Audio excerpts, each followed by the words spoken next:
the catchphrase I say go to church. And what I mean by that is, in some ways, you have to engage in the human relationships around you. That's like the best way to go about that. You have relationship, you have a family, you have some kind of community around you. And so that's the best place to go, because in some ways that's the place that will have this procedural aspect to it that will ground the other stuff. It's like if you have to to help your kids with their homework, or you have to do this kind of really grounded stuff that has that's very little to do with the ideology. You get engaged in other people's lives, then it binds you in a different way, right? It binds you. And then like my father would, he was going to church, and I wasn't really living with him, but he was going to church, and he would like kind of, those are elements of this conversation. I got to go to church.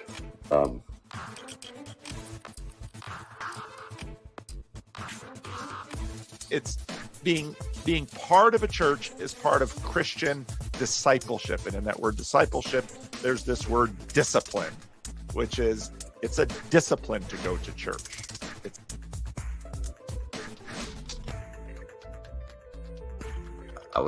What would be so great about actually going to a church is like you start going to a church so that when you do need like to be prayed for, when you have something to be prayed for about, you have a place to just say that. You're dead on right, Grizz, and that is what the church is for. To know and be known, to love and be loved, to have a place to go where people can pray for you, where they will welcome you in. And this is, again, part of why I want churches to have estuaries, because it is, I know that it is difficult in many churches for people to, in a sense, come in and bring their real self. And what I mean by that, people have to say what's on their mind, or you can't wrestle with them. It's like, so Plato, as John reminds us, is broad, so he's a wrestler. You can't wrestle over a screen. So maybe if it's paintball for Jesus, maybe it should be wrestling with Plato. Because, and in church, in a real space, now often it doesn't happen. I understand that, but at least there's a chance to actually have a relationship with grit. And that's part of why churches are local, they're relational, they're face-to-face, they're in real life.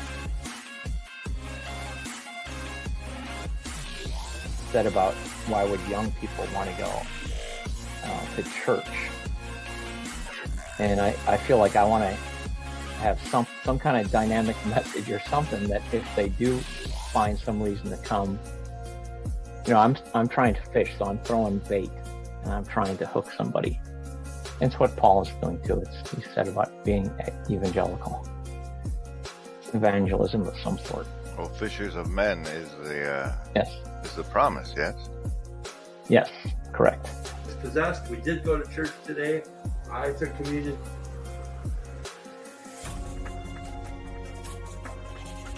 I don't go to church to think or to rationalize God. I go to church to worship Him. Right? And that's, I'm happy with that. I'm very happy with that. And afterwards, during coffee hour, we can all argue about the God of our understanding, right? Yeah. But I think you're right. I think that the wild twin, the thing that led to my sort of dawning to consciousness of Christianity was a 101-day vigil that I did in Forest. And I went into the forest. You don't have to go crazy.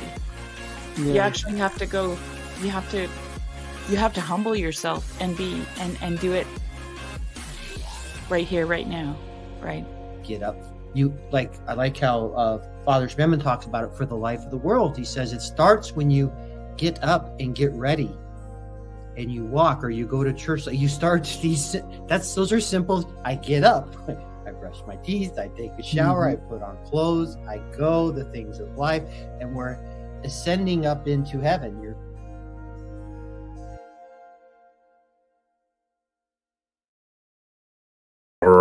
right. There is a little bit of branding for some of you who don't know what you just walked into. If you don't know what you just walked into, that was a little bit of Virtually Not Alone network branding. I think that one was made by Rocco. And if you're looking for branding for your Virtually Not Alone network, talk to Grim Grizz and Chad, and they'll be able to hook you up. And welcome to the live stream this morning. But I've got Ken in the waiting room. Jordan Hall is going to join us in a little while. But before that, I wanted to bring Bern on quickly. Bern, you've been doing a fundraiser to get your library from Alaska to Tbilisi, Georgia, and you just discovered what? That you thought you had $2,000 in the budget to do something, and it wound up to be $7,000. I've already raised $12,000, and $2,000 of those dollars were going towards a barge to take my library from Haines, Alaska, 1,000 miles, 1,600 kilos down to Seattle. For some reason, I didn't think about it and didn't double check my number. And it turned out it wasn't 2,000, it wasn't 3,000. They wanted $7,500, which is just like, it was like a huge shock. But the good news is I just decided, okay, I need about $6,000 more dollars. I got 1,000 last night from working on it. I've had a challenge grant right now. Richard Lund he sold one of his paintings, photographs for $1,000, and he's giving me the proceeds if I can match that amount, and hopefully tonight. So okay. I'll be going on in about an hour on my channel. Okay. But thanks for having me on just to let people know what's going on. This is just like a crazy. Yep. So, all right, Bern. So Bern's channel, The Anadromist, in an hour. He's trying to get his library from Haines, Alaska to Tbilisi, Georgia, of all crazy things. And he's raised most of the money, and that's coming up. So you can catch that. So thank you, Bern. Thanks for coming on and letting people know about it. All right. I'm going to bring these two guys in. This was sort of a last minute put together, but I've been, Jordan, you can't hear me? All right. You might want to do some work on that when you can hear me signal. Got it. Okay. Okay, good. So I've been, this is actually the first time Jordan Hall and I have spoken. We've had some almosts in the past, but never been able to sort of put it together. And I was deeply moved and quite struck by the podcast that you made chronicling some of your decision to be baptized and join a church. And then if that wasn't enough, then Ken, who just had this really amazing AI conversation on your channel with Jonathan and John and DC Schindler, you followed it up with your conversation with Jordan, which I thought was even better, because what struck me was here we have Jordan Hall, who was known in this corner, known via Rebel Wisdom and the Game B movement, finding something in church that was enough to have him submit to baptism, and move his family and go there. And then you can, in, I thought, just articulate, beautiful way, someone who didn't grow up, let's say, in a difficult church, and you said you grew up in really a wonderful church, as did I, express your difficulty. And part of what I've seen in this little corner of the internet is that part of this for many people is sort of working their way through this question of church, because I played this little branding ahead of time, because in a lot of this branding that around the Grim Grizz channel, they're sort of developing, they just brought in all of these layers to what church is and how it functions. And the more layers you have, the more stumbling blocks you have. And you two spoke about that. So I wanted to sort of have you two on and see where the conversation would go, because in many ways, many people are sort of in the position of, with respect to church, can't live with it and can't live without it. And there's that dynamic. And so both of you coming at this from such interesting places and then meeting each other. If you haven't seen their conversation, by all means, see it. But that serves as an introduction to this. Maybe Jordan or Ken, though, I don't know how your time is because Ken's at work. Yeah, I think right now I probably could bet on about an hour, as long as nothing crazy comes in. Okay. Neither of you have been on the channel before. I very much want to do a conversation with Ken and his brothers at the Chino conference. I wound up being their chauffeur, and I loved driving Ken and his brothers in the car, because some of what Jordan talks about in terms of finding in that church, you can also find in families. And it's so beautiful watching brothers who love each other, but they're brothers. And so all of that stuff is in there. Ken, why don't you start by just giving a little bit of a, way too short for a full Randos conversation, but a little bit of biographical information about you, your church journey, and where you're at now. Sure. Well, first of all, thank you, Paul. I'm very happy to be on your channel. It's like you said, that time in Chino was really wonderful. I really enjoyed getting to know you a little bit, and it was a lot of fun to be there with my brothers and work through all this. I grew up sort of fundamentalist, Anabaptist background, sort of an offshoot at the confluence of sort of like Southern Baptist and Mennonite. It was very sort of separation from the world. This world is going to burn and pass away. We're just pilgrims here. We're going somewhere else. Very sort of judgmental God, right? A very sort of judicial understanding of what Christianity is about. Substitutionary atonement, those sort of things. Moved from there into a sort of evangelical context, went to Biola University, did some biblical study stuff there. And then Jordan Peterson, John Vervaeke, that sort of tangent. Haven't been to church since COVID. Found evangelical Christianity, at least the brand that I was a part of, pretty, let's say, shallow. And it's just sort of didn't find it fulfilling and sort of bottomed out of it. Have been pretty ambivalent to church over the last couple of years. I've done a lot of just sort of like, I think opponent processing with John Vervaeke's language would be right. I think I've touched my toes into adversarial processing here and there. But mostly I think have been just wrestling with Christianity. And that's sort of what my channel's about in a lot of ways, is wrestling between all the usefulness, all the tools, all the really helpful framing that I've gotten from John and Jordan Peterson. And then I went pretty significantly into the East through Ram Dass has been a really big influence on me, Alan Watts, those sorts of guys. And then reading more about Eastern stuff too, Nishitani, D.T. Suzuki, those guys. Got a lot of sort of Eastern practices, which have helped me a lot. And then those sort of have dumped me back in Christianity because, as I've said many times, everywhere I go, I find Jesus is right there sort of underneath me already. And so over the past year, several months especially, I've sort of been finding a new sense of appreciation, a new sense of openness and interest in the church, especially. And so, Jordan's movement came at a really interesting time for me because it sort of coincided with a lot of these movements. And I have the utmost respect for Jordan. He's been tremendously helpful for me. I take the way that John talks about tracking Socrates in the beginning of After Socrates. I've done that with a lot of different people, and Jordan's one that I've done that with and found really, really helpful. Just sort of the way you articulate things, Jordan, all those sorts of things. So with that being said, it was profoundly impactful for me to hear about Jordan's movement.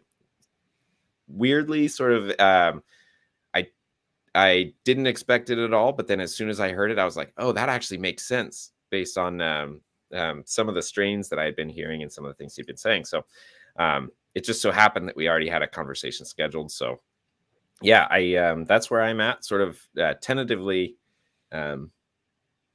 open and interested in re-engaging in church, deeply appreciative of of Jordan and the conversation that we had the other day, especially, I thought was really, really wonderful. So yeah. All right. I will put the link to that conversation in the notes below. If someone wants to drop it in the chat, they can do that. Jordan, you and I, again, we haven't spoken before, but we've sort of been circling. I mean, John Vervaeke in that sense has sort of been the connection between us. And you've been in this space a while. Again, I don't have time to really do the full treatment. I'd love to have you on sometime and just give you the time to walk through your story and ask questions, because that's usually what I do with people's stories. Why don't you give us maybe a brief version of your story? And again, for that podcast that I treated in a different video, this is a beautiful podcast, really walked through it well. People were sending me that podcast like crazy. Why don't you give us a little introduction as to who you are and how on earth you found yourself in this sort of crazy space we have right now? Well, it's not perfectly accurate to say that my trajectory is the opposite of Ken's, but there's certainly something to that. So, for example, my first real intellectual passion was Nietzsche, and I was hitting the direction of becoming a Nietzsche scholar. If I had gone to grad school instead of being an entrepreneur, I would have studied that in combination with the post-structuralist commentators like Foucault and Deleuze. And I spent probably 15 years, even after I left university, continuing to delve into that. And so not anti-Christian, but the sensibility of not struggling or wrestling with Christianity, because Christianity was already a done deal, dead and buried long ago. And the question is, what do we do in these days? And so that was the story until relatively recently. And then to kind of like teleport to the present, because I think it actually lands just right. My wife and I got married 2 days ago. In our church. Congratulations. And it was absolutely perfect. I mean, beautiful beyond comprehension. One of the things I've noticed is that as I've been spending more and more time in this context is maybe one of the advantages of the 52 years or 51 years I spent as a non-Christian, and I think this is proper, like almost as a master of the secular. I really have gone deep in 4 or 5 distinct dimensions of the secular with a real view of the furthest elements of that culture, and frankly with an intent, the Game Beat story of how do we actually do this within this cultural milieu, within this worldview, which is now I'm in a position to be able to critique it with a very high degree of precision and intimacy. And so I looked at the category of marriage, and we were talking with some of our friends in the church, and I said, look, the one thing I can say for sure is I want not a drop of the secular to be in this, because it's not supposed to be. It never should have been. And so it was house church on Wednesday, which happened to be on Valentine's Day, which happened to be the same day both my parents and grandparents were married, which happened to be Ash Wednesday. None of which, by the way, was malice aforethought. It just happened to land exactly that way. And I borrowed my suit. My wife borrowed her dress. It was a potluck dinner. All the songs were just the devotional songs that we wanted to sing in house church anyhow. The only thing I paid for was 70 bunk cakes at the top. And my daughter was and it was beautiful about it was the felt sense of consecration and encouragement. Like everybody in the church was speaking forth of this was, in fact, one of my friends, Grant, said, this put flesh and bones on what we believe. So it was an embodiment of it in a very deep way, which felt beautiful to me. So I've gone that journey. You'll have to sort of choose to attend some of these other podcasts. You want to figure out what happened in between, but that kind of gives you the broad strokes. Wow.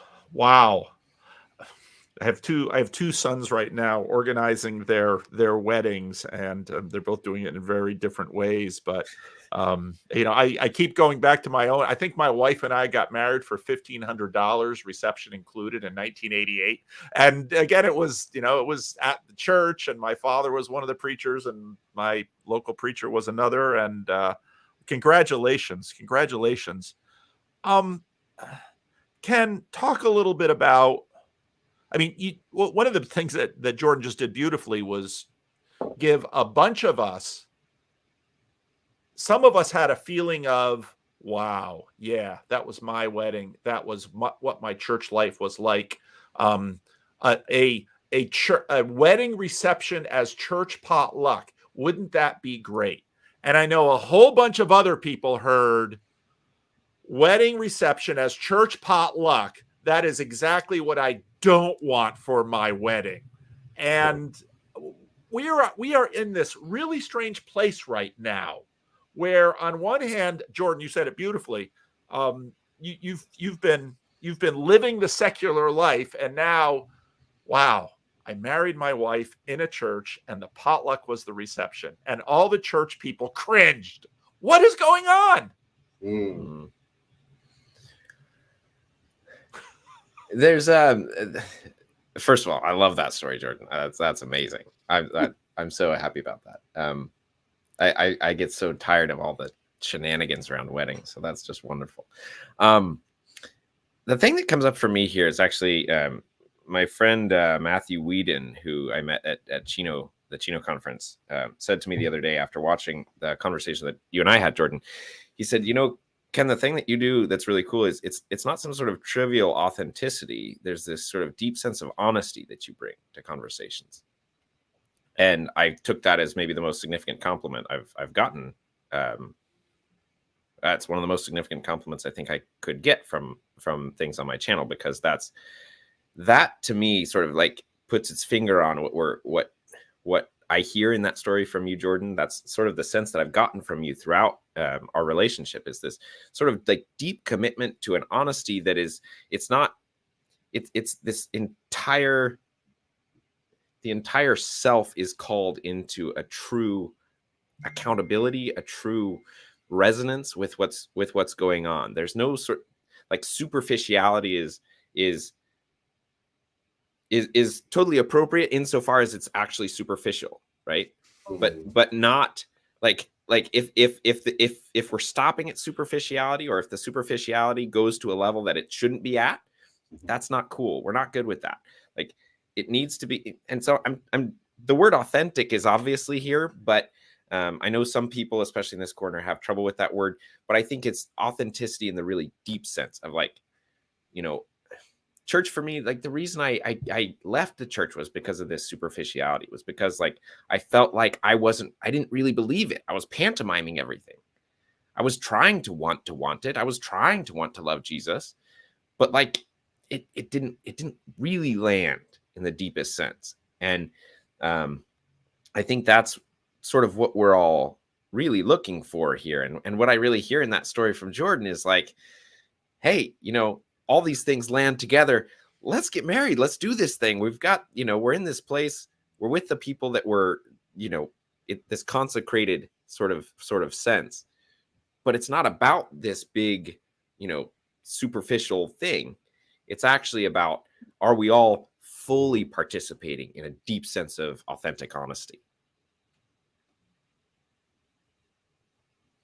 Yeah, it's interesting. I was noticing in the Buddhist or New Age variant, whatever flavor that made its way to America, you oftentimes run into people who have what's it called, spiritual bypass. You guys familiar with that term? You have spiritual bypass. It's where you superficially simulate enlightenment, but always at the service of a very particular form of narcissism. And yeah, I was noticing something like, what's the right kind of term? I don't know, savior bypass or something like that, where, an example would be, obviously your wedding isn't about you. And that's kind of the key element. It's not about you. It's also not about you being not about you. Right? That's the Scylla and Charybdis you have to be careful with. But if you can actually land in the fact that your wedding is actually part of an echo of the eternal, of the reconciliation of God with his creation and with Christ with his church, and you're being gifted the possibility of holding that spot for one particular moment as part of a covenant relationship, and you really hold that, like, for real. It's weird. Like, we live in a culture with that notion of, like, actually just really holding meaningful, important things as if they are meaningful and important and with full stake. Then something happens, right? It's just like it's a well-honed bell. Like, ever had a situation where, like, there's a bell and maybe it's got a crack, or it's touching cloth and you hit it and kind of like thunk. But if you actually get that bell and it's toned and it's ready and you hit it and it just rings, that's it. Right? If you can get it to that place, then it rings. And then that ringing feeling echoes to everybody who's listening for that. And that, I think, that's the beauty that I've been feeling. And I'm praying that I don't have to run through a whole loop of not wanting to be in church, because that would be I'm getting pretty old for that. Well, I guess I have two thoughts. One is, I've been around church long enough that I do know that the honeymoon effect is real. And you can even see the honeymoon effect in the book of Acts, because, of course, the book of Acts is chapter 2 and chapter 4. There are these halcyon days of everyone shared what they had with one another. And then, of course, right after that, you get Ananias and Sapphira, where a couple actually gets struck down by God, and suddenly everyone's like, oh. and that connects with this. If I think I'm understanding the spiritual bypass term correctly, there's always with us in this dispensation. I don't say that to trigger dispensationalism, because the word is much deeper than dispensationalism. With us in this particular frame right now, between what I call creation 1.0 and creation 2.0, there is a sense that I constantly get when I read Jesus in the Gospels, that this particular instantiation of creation can never fully hold all the glory God intends to deliver to us and for us and through us. And so this tension of, in some ways, the simple church wedding with a potluck reception is a beautiful instantiation of, I think you said it beautifully, Jordan, that in a certain sense, the wedding isn't about you. Because when both people stand at that altar and they make those promises, what they're basically saying is that it's kenosis. It's, we will empty ourselves for this new creation, which is our marriage. I sometimes tell people that they should name their marriage, and they're like, what? And I've seen a marriage named Vietnam, and I don't mean the country, I mean the war. And because marriages have a spiritual body, which is the coming together of the bride and the groom, and then the children, and then it reaches out to all of those. And so in a sense, there's a way in which the church wedding with the potluck reception is this beautiful instantiation. Yet I think for many people struggling with church, they deal with that. It's still in a degree of simulation, because there will always be elements of it that betray. We have a real sense of, even the best church you've ever been to, there is a level of betrayal. It never in this world can fully embody everything that it should.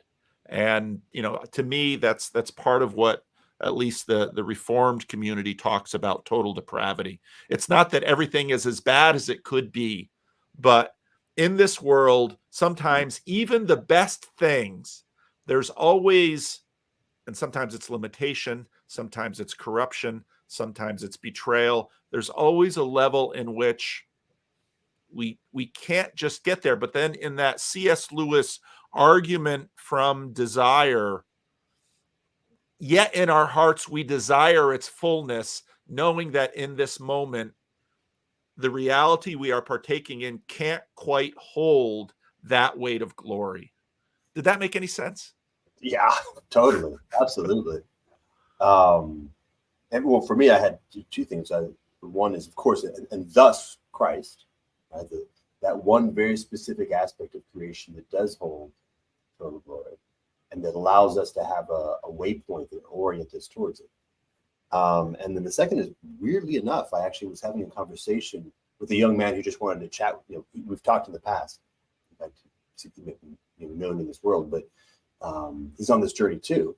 And this was actually very much the subject of the conversation. This notion of he's like, well, is Christ the Jesus Christ the only one? Like, was there one before? There are others. It's like, well, the only one without sin. We're all sort of participating in a journey towards something. We're in the process of justification. We're in the process of consecration. We're in that process, but there's only one that is all the way, which is a different kind of thing.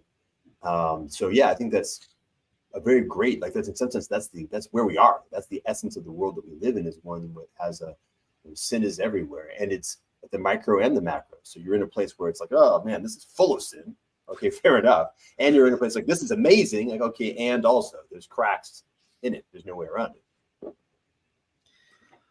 Yeah, I want to bring in something along with this, because there's this great book, John recommends it here and there, called Alone with Others. It's a commentary on Buddhism. It's by a guy named Stephen Batchelor. It's really, really, really excellent book, but it's actually made me more of a Christian than I've been for a while as a Buddhist. The hospital is not treating us well. And one of the things he talks about.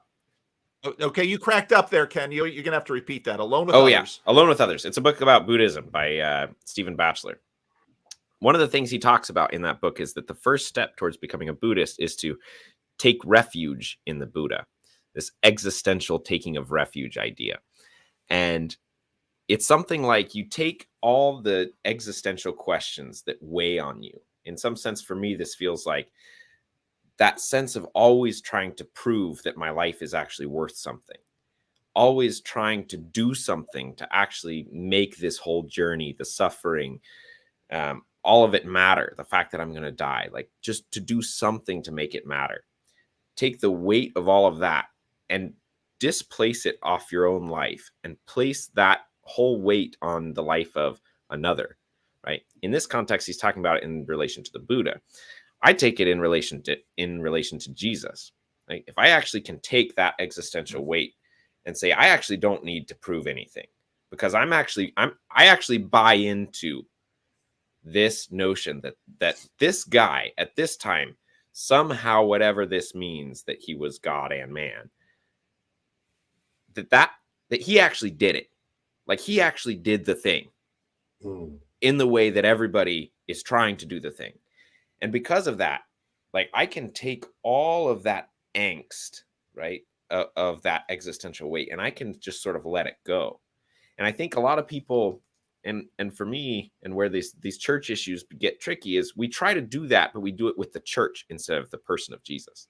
And there's a very big difference, because, like you said, there's always this betrayal in the church. There's always this, it's made up of people, right? It's always, and we're trying. Some people are really darn good at resonating with Jesus, right? That's, we call them saints, and they're really good at it. And maybe even, depending on your theology, maybe they even do break through in that sort of way. And maybe they do become sort of aligned to that. But they only become aligned insofar as you really get to that point of placing that existential faith in the person of Jesus. And to me, that's, I don't know, that, like, that's what I hear you saying there, Jordan. And I just wanted to fill that out a little bit. Boy, you just touched on the Protestant Reformation along with a whole lot of other things, because the question is, so when I talk to some of my Jewish friends and I talk about, Jesus, his life, death, resurrection, ascension, the ascension is an integral part of that entire story. Some of them will say to me, well, the ascension is kind of where I have to step away, because when you tell me, Ken, when you start using this word Jesus, and putting this on Jesus, wow, that's pretty abstract, because you can't, you're in a hospital right now. You can't just go down to another floor and touch his garment. And so then in many ways, the conversation in the Protestant Reformation was about, how actually do I gain access to this Jesus? And there's a really good argument in there, because a very traditional argument from the Orthodox, well, you gain Jesus through apostolic succession, through the hierarchy, through the church. Now, Protestants say, yes, you access Jesus through the church, but Protestants, so the move you made there, Ken, there was a deeply Protestant move right there that you made. And in many ways, a lot of, if you look at the other conversations that when people listen to, they don't hear it as specifically religious. They might hear it as cultural or political or philosophical. These parts of our conversation that we have going on through Jordan Peterson and John Vervaeke, we're really dealing with this question of, well, in a Christian sense, well, you say, I put this on Jesus. what on earth do you mean by that? And when you look at the history of the church, well, that's in a sense what they have all been trying to do. And so what was so fascinating, Jordan, about listening to that podcast and your story, that sense of embodiment, there was a, there's an optimal fittedness. Jordan or John talks about optimal fit. I think human beings are there's no fit. That's the eschaton. It's we're just always working on the fitting of the optimal grip. Mm-hmm. So, what you just pointed to, Ken, wow, there's a ton there exactly with respect to this point about church. What on earth are we talking about? Yeah, well, we can notice if we zoom out one level that the body of the church is quite fractured, and so, and that's a problem. That's wrong. It's fun. I just put it. It's not. There's something wrong with that. There's something right with that. I think. By the way, I'm just putting myself out there. Obviously, I have the advantage of the honeymoon phase, so I can say nonsense. People will be like, "Yeah, he's just saying nonsense." No, but you're right on that too. Yeah, I mean, there's something there. But that optimal grip is kind of like, it's funny. It's like trying to get an optimal grip on an orange, but you only have like one mono finger. Yeah. Like, no, it needs to be a certain shape, right? There's a shape that's necessary to get optimal grip. And the embodiment, right? The body of Christ is not a single organ. It couldn't be. That's not how things work. If we're using body as the word, and that's the word we're using, it's going to have organs. And those organs are going to all be doing certain kinds of things in relationship with each other as part of a larger whole. So I feel like there's it's something like there's a micro macro thing going on, where each of us individually, each of us in our family relationships, in our community relationships, in our larger church relationships, the church as the church, which then ultimately is the whole. All of these things are in this sort of problem of reconciliation and coming into something. Funny. Sorry, I'm rambling, but no, that's not rambling. You're doing good. Keep going. Can I pick up on that, because that's perfect, because this micro macro thing is exactly like there's one answer to this question that's sort of the metaphysical answer of like, what does it mean for Jesus to actually tie things back together, right? Mm-hmm. And I can talk about that, and that's interesting, it's good, whatever. But what I'm talking about when I invoke this taking refuge in Jesus, I'm talking about a very particularly personal and relative position that is like this is one of the ways, and again, I'm sort of outside the church, so like Jordan, I'm going to take the license to say things that may upset people, but I sort of think about traditional Christianity and Protestant Christianity as being a bifurcation and an emphasis of these two questions, right? Traditional Christianity emphasizes the absolute, the metaphysical, and Protestantism emphasizes more the personal, the how do we make this work for individual people at whatever time and place they are. And I think, like if you get those two things right, you get your personal, like the personal shifting onto the personal shifting of the significance of my own life off of my own life, right? Onto this in this trustful faith, I'm struggling with words here, but manner onto the life of another, of saying that somebody else actually did it, and I'm going to live in the way that he did, right? I can't do that if the church isn't there. I can't do that if some sort of lineage isn't available to me to participate in. And in that sense, the traditional churches are correct, but I also can't do it simply by means of saying I'm a part of that lineage. I also have to actually do it personally. Yes. And that's what I'm getting at, is like, yes, if I do that personally in the micro way, then I can actually come into this macro tradition of lineage. Mm-hmm. Did we talk about that notion of leaving your tribe? I think we talked about that in our earlier conversation, because we had talked about I'm sort of borrowing that actually from like a conversation that we had almost a year ago, I think. One of these conversations I've had in the past couple of weeks, there was very specifically this notion of like an adolescent, An adolescent has to become individuated. And there's an adolescent phase of relationship with the church where you aren't, you're part of a tribal structure, but it's imposed on you. You haven't kind of metabolized it. You haven't earned it. You aren't in relationship with it. You're just in it. You've been poured into the mold and frozen. And so what ends up happening, of course, is you have to go through a process of growth. You have to individuate in some way. And this is a tragic move. Right? There's a breaking, a suffering that has to happen so that you can limber back up again. But then you can return back. And the returning back, the prodigality, is the place where you actually are in a real relationship. You're authentically in something. You have done the work to be able to do that stuff you're talking about, I am here. Like I am showing up through full choice, through my own, I've owned my own sovereignty. My sovereignty is now being given back into this in a full way. I'm here. Like I will take on the yoke because I'm choosing to take on the yoke, which is a very different kind of thing. Something that came up for me that I thought might be useful is I had this visual image of Christ.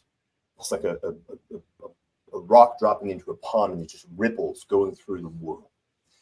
And I can say, from my own personal experience, I had to go through a meaningful amount of suffering to be available to receive. And my guess is this is true of everyone. And my guess is this is true of everyone particularly. My flavor of suffering is different than yours, Ken, because we were thrown into the world in a different way. But as that is working through the world, the way that Christ shows up in, say, Russia is going to be different the way that it shows up on the American frontier, because they're different milieu.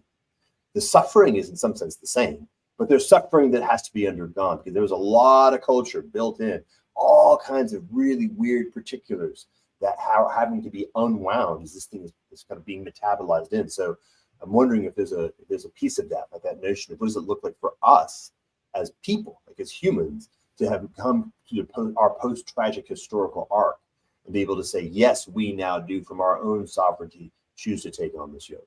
Yeah. I loved in your conversation between the two of you, Jordan, when you did sort of what you just did a minute ago and just brought it up a level, because we are participating in this as individuals, but then we also, all of us participate in multiple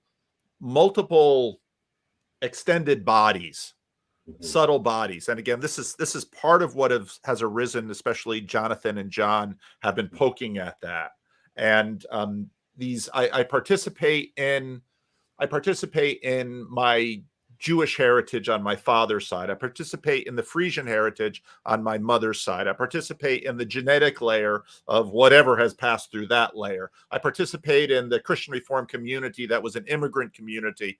Now, growing up in the East Coast, living on the West Coast, I mean, there are just so many layers involved, and that period of adolescence, I think part of this also resonates with the fact that, through Jordan Peterson, Joseph Campbell, even the hero's journey stuff, which has taken on a lot of resonance for a lot of people.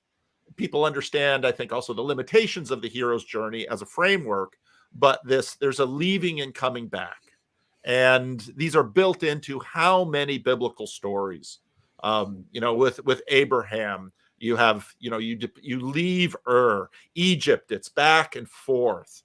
And of course, Peterson picks up all these archetypal things, but so that is happening at individual levels. It's also happening at communal levels. And we are participating in many of the various ways which make all of our individual stories highly idiosyncratic, but also deeply resonant with how many other layers that are happening at the same time.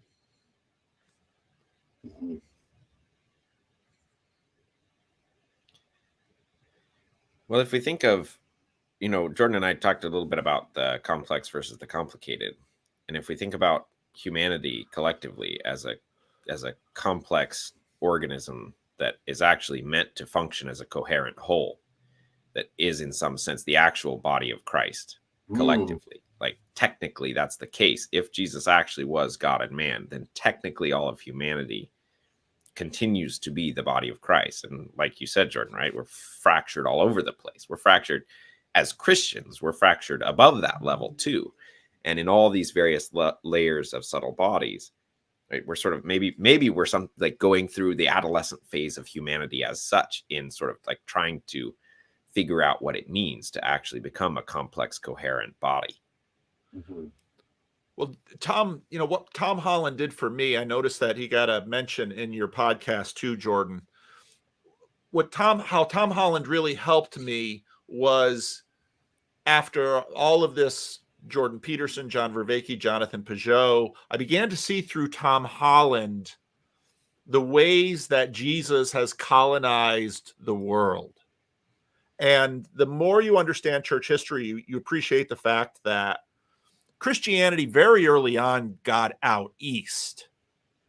But so you almost can't find currently in this globalized world we live in a layer of at least fairly organized religion that Jesus hasn't managed one way or another to sneak some code into.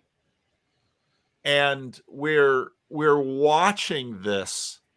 We're watching this happen right now, especially as, part of what I've seen also is that secularity sort of set itself up against religion, but there was sort of a Girardian rivalry going on there, whereby secularity was the secret second church that people participated in and unknowingly imbibed a lot of Jesus code, to the point that we saw new atheists decrying religion while standing on its assumptions all the time.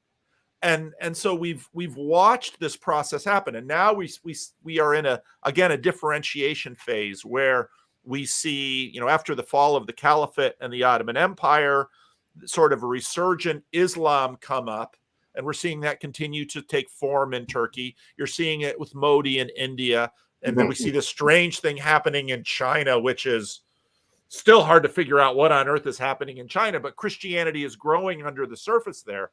And so, one of the things that Tom Holland helped me see was that, oh my goodness, Jesus has deeply colonized this world, and he is still moving, but he is moving in ways that even Christians are struggling to see, but it's happening. And but then again, that forces then the divisions within Christianity, which in some ways are lamentable, as Jesus prays against them in the Gospel of John, while at the same time do function as a sort of incarnated opponent processing within the church, because I think the great human propensity is simply overreach. Once we find something that we get excited, we overreach. And then, we keep having to be pushed back. And I see that as happening. That's the new phase after, in a sense, secularization won the world. Okay, now it's losing it. What will come instead? I don't know.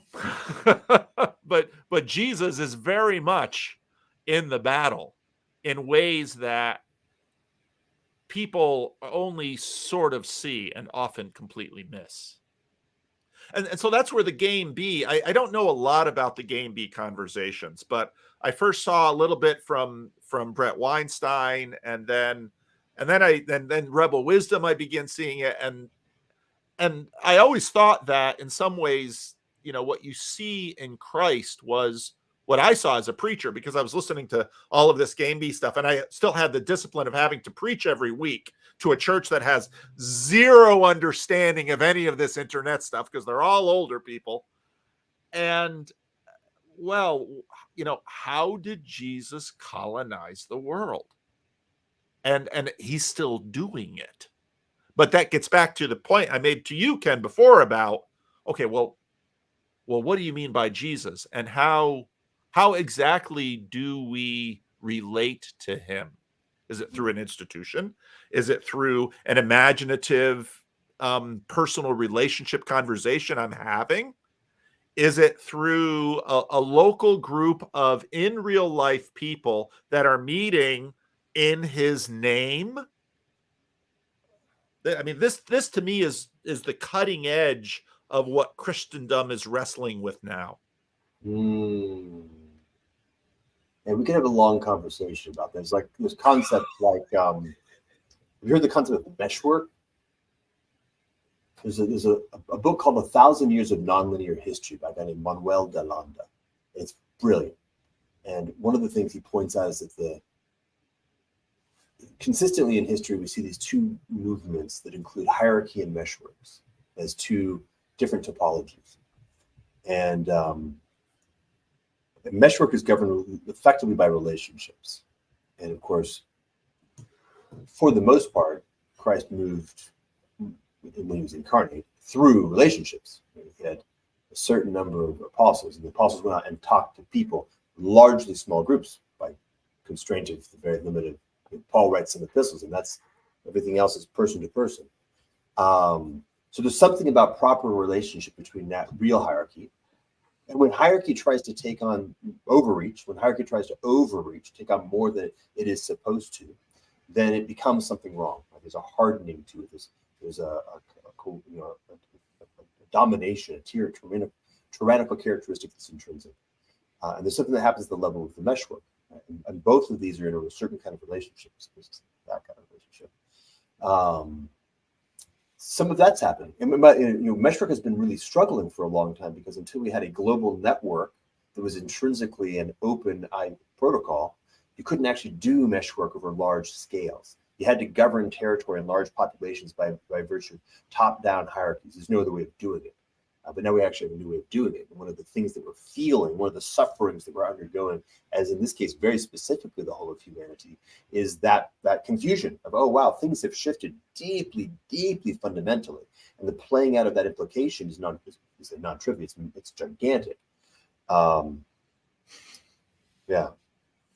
Well, so I don't know, Jordan, how familiar you are with Estuary and this thing that I've been working on, which has basically been Estuary are church adjacent small conversation groups that the particular conversation of a particular meeting is generated from the people who gather. There are lots of different layers to this. I'm now doing it every Sunday at 9 a.m. We have our full worship service at 11, but it's that way of trying to re-knit together. So in my particular group, I've got people who've been listening to my videos and have found me. Many of them are atheists. They don't go to church. They never had any involvement in church. And then I've got people who have been involved in church all their life. And now I'm putting them into groups of, 6 to 8. And they're discovering each other. And it's just a fascinating thing to watch. Yeah.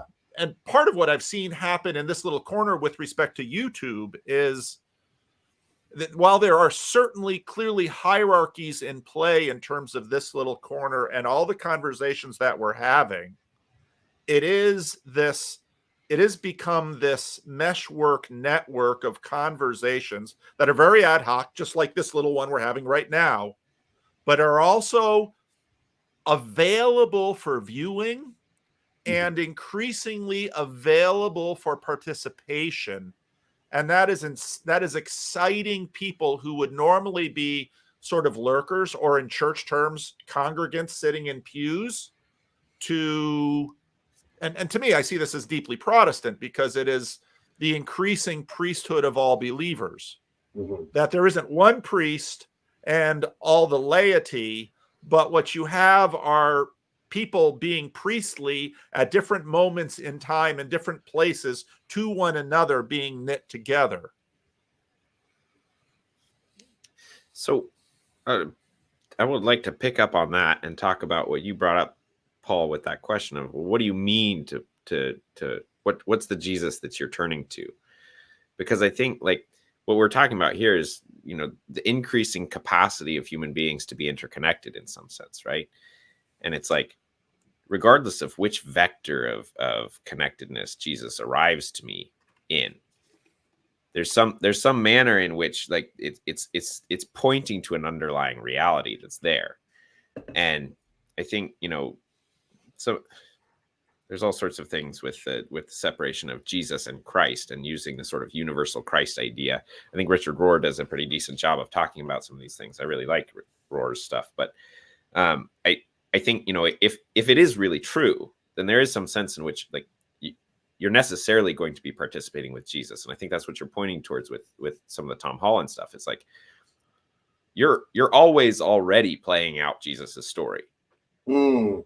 And so there's a way in which you can't get away from it. That's actually the point, right? It's like you're in it already. Yeah. So the question is sort of like, in this, how the question of the church is something like, well, how do we resonate with the way that Jesus is showing up? How do we report on it in such a way that we get other people on board with it, so that we resonate with it and amplify it, right? And it's like the protocol for that is changing because the ways that human beings are interfacing is changing. And that's like, yeah, exactly. Like that's what we're doing here, right? Like how do we get more of this Christ into the world? Well, one thing that would be really good, and it really helps with this spontaneous formation of hierarchy thing, is if we're very clear on the fact that it's the Spirit, it's not us, right? Yeah. That if we just put that in the foreground, we just continue to kind of stay in relationship with that, the human hierarchy stuff, which is difficult not to have happen, right? Walk into a room and hierarchy is beginning to form. Can maybe be backgrounded to some degree. Certainly, if we're not intentionally trying to pull an Andrew Tate and produce a human hierarchy on the basis of manipulation and power, that's helpful, right? So if we say, look, this is not about me, this is about God, and I'm going to do my best, and recognize that there's a suffering intrinsic in doing my best, which will continue to unfold, which is beautiful. That will help. I think also, Ken, so in the talk that I gave, I put on my channel, the sound isn't very good, at the German Breakwater event. One of the interesting things when you look at the history of the church, you look at, let's say, very old history, orthodoxy, which is still present today. If you listen to people in the orthodoxy space, it's the liturgy, it's the liturgy, it's the liturgy. And the liturgy was the vehicle by which, what you just pointed to in terms of, Ken, getting Christ out into the world, the liturgy was sort of the focal point of the vehicle. You talk to Roman Catholics and you say, well, what is at the essence, the heart of the church? It's the Eucharist, the Eucharist, the Eucharist. So the Eucharist is sort of the focal point. And then when you get into Protestantism, there's, on one hand, you ask a Protestant, it's a preaching of the word, the preaching of the word. It's sort of this teaching mode. Now, all of the church have always had all of the levels. At the Orthodox Church, they had preaching, they had liturgy, they had Eucharist, and then the fourth thing to arrive, which I think is really where we're at now, is the fellowship. And it's so interesting to me when John Vervaeke sort of lands on that word, because I think, and that's where sort of this estuary thing for me has come, because I realized that I can talk to people all day long, podcast, YouTube. My education prof at Calvin Seminary used to say, mug to jug communication, from my mug to your jug. And he'd always say, it doesn't really work. He was a lifelong school teacher teaching theology. So, it doesn't really work. He was a funny guy. And so what I've been seeing is, in some ways, church has always had all of these levels. But at this point, part of what we need, I think, now is this re-knitting together in small conversation. I think partly because the women are no longer at the river washing the clothing together. The men are no longer in the field harvesting the grain together, where you had all of that knitting in the village together with, of course, the spire, the whole package there. And now in the increasing silos that are facilitated by these screens, now, what I see necessary in estuary groups all over is people need to learn once again how to have a conversation. And it's so, you think, no, you should have figured that out in your first 15 years of life. No, but if you don't catch it then, you got to spend 20 years learning what you would have in your first 15. And I think that's where a lot of the church is at. Where, and so then when I do an estuary, it's usually the church. I get more pushback from the church people, because the church people are like, the Protestants, you need a clear presentation of the gospel. That's not what I'm doing there. The Roman Catholics could say, you need Eucharist, and the Orthodox could say, you need liturgy. And I'll say, We've got liturgy and Eucharist and clear presentations. We've got that going over here. But what people really need right here is to sit down and learn how to connect with other people. That's the same reason we have a marriage crisis now. Because what it takes I'm going to have to go in about 2 minutes. All right. Last words then.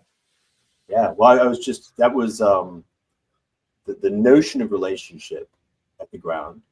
The Trinity itself is being constituted of relationship. And the gospel constantly being a process of relationship. And the image I had, it's funny, like we think about it in the West, at least, we were TV addled, and now we're internet addled. None of which trains us how to be in relationship with other people. It doesn't just train us how to be in relationship with, let's say, persons, or in this case, Christ. And that's a very beautiful, like a simplicity. Like, hey guys, we need to relearn ordinary relationality, because that actually is the ground upon which sacred relationality must sit. Yes. Excellent. Thank you. Yeah. Learn to see Christ in the face of your brother. Well, and that's, again, that question, Ken, of how you access Christ. Where 2 or 3 are gathered in my name, I am there. And so in a sense, as we go further into the story, we're coming back down to basics. Yeah, and it's not to say that there's anything wrong with liturgy, Eucharist, and clear teaching. We need all of those, but let's find, like, what knits them together is this relation underneath. That's right. And now you can, what was interesting about yours, you can go anytime you got to leave, Jordan, go ahead. Don't worry about it. What was interesting about your story, Ken, was I sit with many people who have had, and in almost every case, their church disaster story came down to this relational level. Usually it was the program versus the relationship. Always. Yeah. Yes. All right, guys. On that note, I will leave while my relationships are still healthy. All right. Thank you, Jordan. Thanks for coming in. Really appreciate it. Bye-bye. All right. Bye-bye. And so you understand that in a community, there is always sacrifice is always required for the blessings of a community to be shared by all. You don't have a church without people sacrificing their time, talent, and attention. If people stop sacrificing their attention, meaning they don't come to church and participate, your church falls apart. People don't sacrifice their money, the church falls apart. People don't sacrifice their talents in order to bring their talents to the church and use it to serve, the church falls apart. Sacrifice is always required for community. The difficulty happens when the sacrifices are involuntary. Yes. Yes. Yeah. When you lose that depth, of that sort of honesty that I talked about earlier, and you're being compelled into sacrifice reluctantly, I mean, that's a recipe for resentment. And then, I think one of my, this lands for me in terms of my personal history. Like, I can think of quite a few people who I think I had damaging interactions with as a child and adolescent in the church sort of authority space, who had been sort of, if not compelled from outside themselves, compelled by themselves. They've been forcing themselves to make these sacrifices. And then this is where it gets all tricky, right? Because oftentimes it's ourselves doing the tyranny over ourselves, right? There's all sorts of, Jung would have a lot to say about this, but that they had been compelling themselves to sacrifice things for long enough that they'd become resentful enough towards others and the whole thing in general, that even their attempt to sacrifice out of compulsion just became destructive. Yes. And as a pastor, I'm always watching over the flock, and you're looking for signs of when it's going to fail. The relationship with the flock is going to fail. And what you just said right there is exactly what I think. There are often many reasons, but what I think is usually the tipping point. That it's not even that the church has coerced them into this, but I remember when Jordan Peterson was talking about self-tyranny, that the tyranny has gotten so far in themselves, and the dissonance of, I feel the need to sacrifice and I'm resentful of it. It hits a level of dissonance and done. I'm done. And I walk away. Now, I then watch, and what's so interesting listening to you talk is I watch people walk away. And so then for the first number of years, it's, I'm so glad I'm free from that. I have my Sunday mornings to do whatever I want. I don't have to give that money to the church anymore. I don't have to give them, I can do whatever I want. Years are going to pass. And then stuff is going to happen. Oh, I have to arrange a funeral. I don't really dare ask those people at church. Oh, I have to move and I need a hand. Now, that's where money comes in, because we've developed an entire culture about how to not be indebted to anyone else. If I have enough money, I can hire it out. But but still that layer, and I don't know where you're at, but still that layer of church hauntedness where, shoot, you know, when someone comes into church, and they die, there are casseroles there. There are mourners there. There are helpers there. There are ushers there. And I don't pay them a dime. The reason I don't pay them a dime is because I've been sacrificing the whole time and I'm paid up. And I'm just receiving what I've put back. And it's never fair. There are always the 20% give and the 80% receive, the 20-80 rule in church. But it's always the way it is. Yeah. One thing that comes up for me there, just sort of as a, it's sort of an aside, but have you ever heard of the book Debt by David Graeber? Yes, I've read it. Oh. It's a good. good book. Yeah. It's a great book. Yeah. So yeah. Okay. But yeah, I mean, I think you're right. I think that,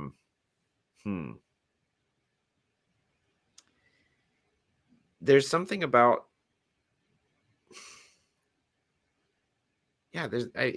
there's something about the coming together underneath something that if you do it genuinely, right? If you sacrifice genuinely, I keep coming back to this sacrifice under compulsion versus the joyful sacrifice, the willing sacrifice, the desire to serve, the cheerful sacrifice. Yeah. And okay, here's the thing that it reminded me of. I'm one of nine kids, right? I have 8 siblings, and shortly after my first daughter was born, I talked to my mom and I said, "Wow, I'm realizing now with one kid, I'm sort of overwhelmed. Like, how did you raise 9? And thank you for your sacrifice." And she looked at me and she was sort of offended, and she said, "Don't thank me. Don't think it wasn't a sacrifice." And I've thought about that ever since, because what she said was,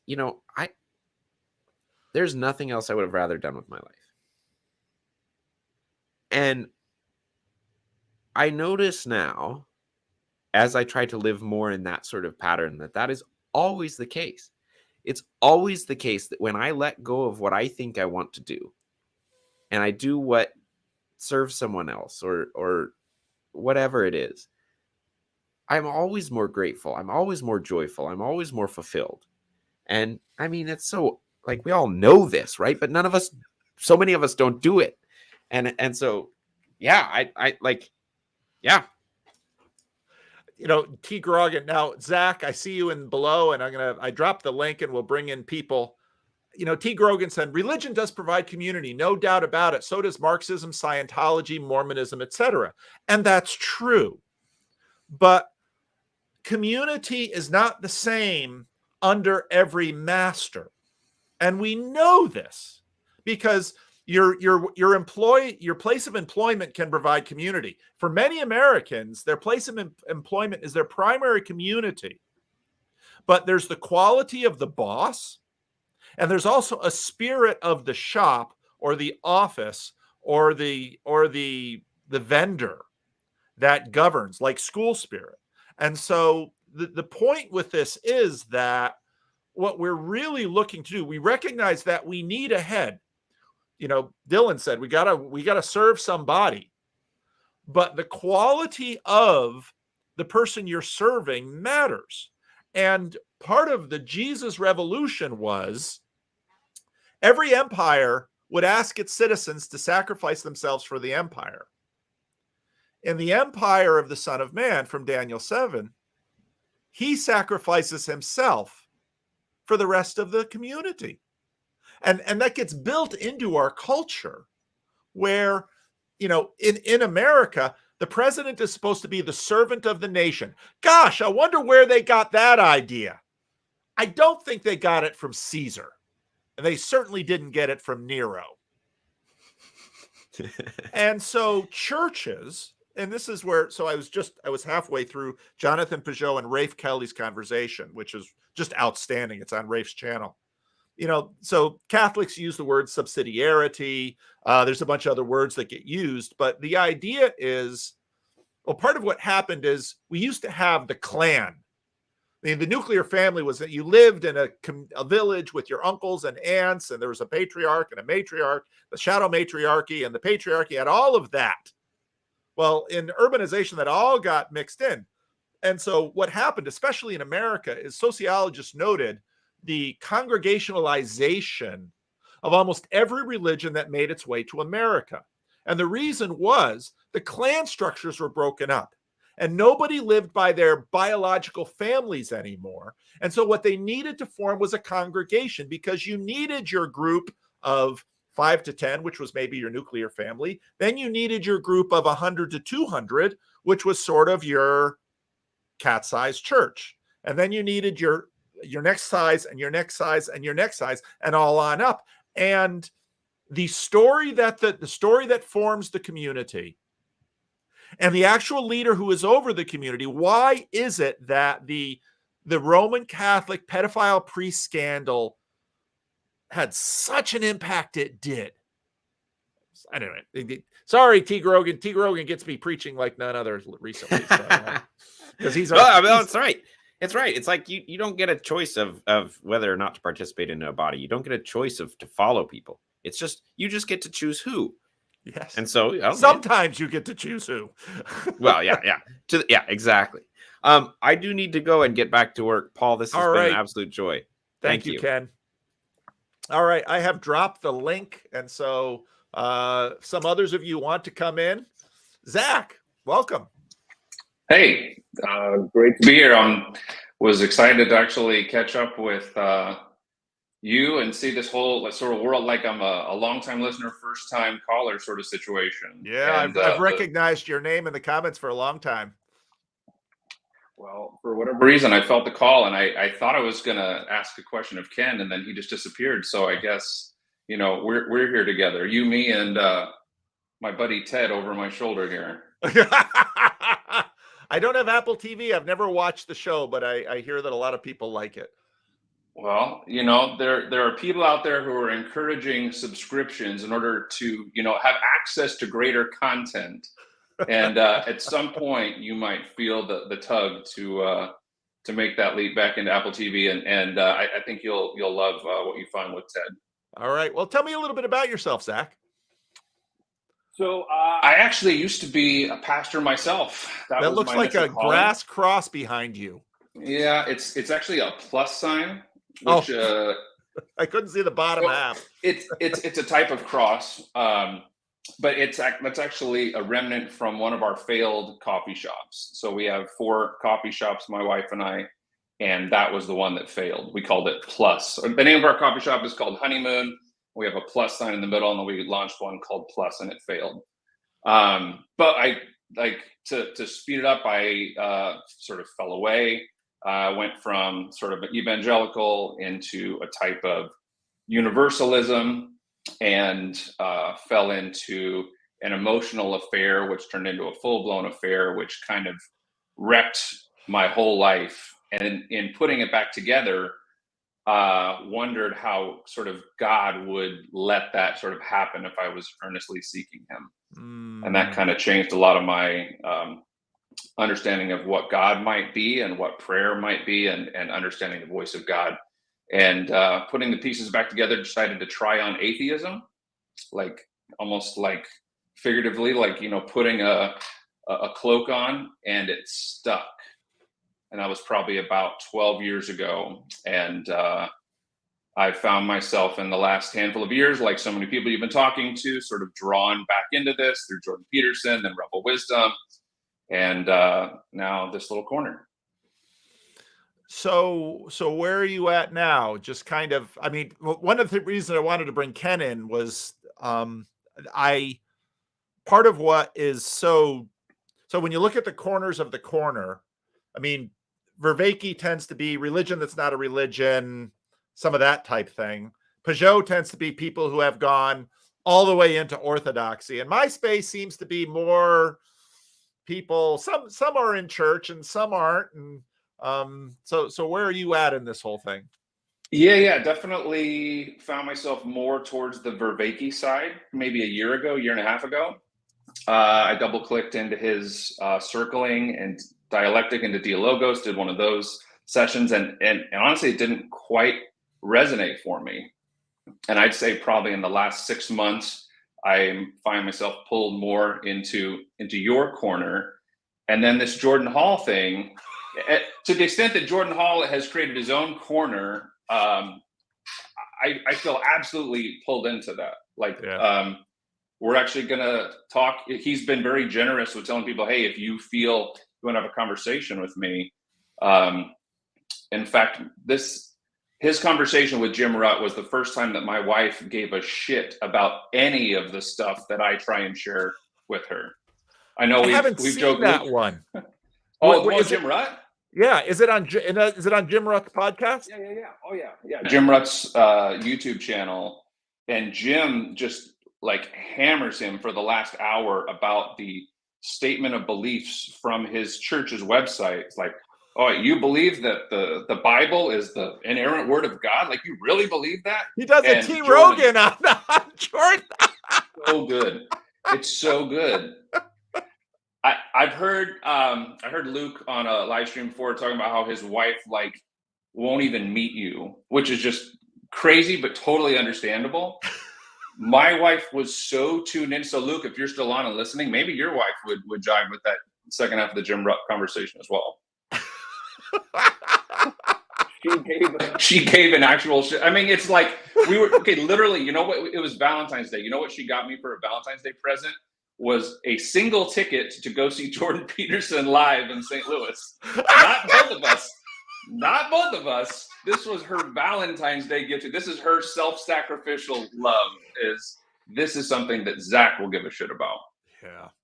There is so much of that in this corner. I mean, in my first Jordan Peterson meeting in January of 2018, it just go around the room and, yeah, I found Jordan Peterson. I want to talk about it. I tried talking about it with my wife, and she looked at me like, no, we're not doing this.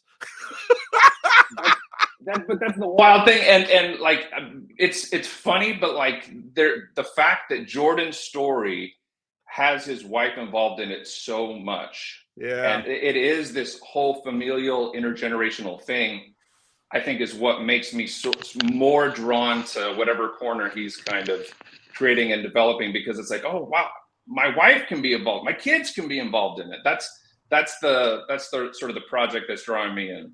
Yeah, well, and that's, you know, this I still think we're going to continue to see the church has always evolved the church has always met the need, not perfectly, but has risen to the need. And because when you just say you need something that your wife and kids and the whole community can be in, well, churches sort of do that. And You often wind up with men's group, with the women's group, and then with mothers of preschool kids, and on and on and on. And it seems like we're continuing to reinvent this thing. So, Michael, what do you have to say? I don't know. Can you hear this good? Yeah, we hear you. Okay. Okay. So I was thinking, when you were talking to T. Grogan earlier this morning, and just the way that that all these different things are reaching different people. I don't know if you had heard it, but so the story I shared was about my dad before he got saved. He grew up Catholic, and he didn't have faith. He didn't have a relationship with God, but and he was very, very depressed, and he was contemplating suicide. But the Catholic Church had a teaching that to commit suicide is a mortal sin, and so if you do, you go to hell. It wasn't that he believed that was true, but it was like the possibility that is true was enough to cause him to stop, to not take that move. And and I was just thinking about, because T. Grogan's problem was like, what is true? And it's like some truths, like we can't handle them, and like the nihilists have a pretty good body of evidence for why their viewpoint is true, and if which is always an incredibly ironic thing for a nihilist to have. Yeah.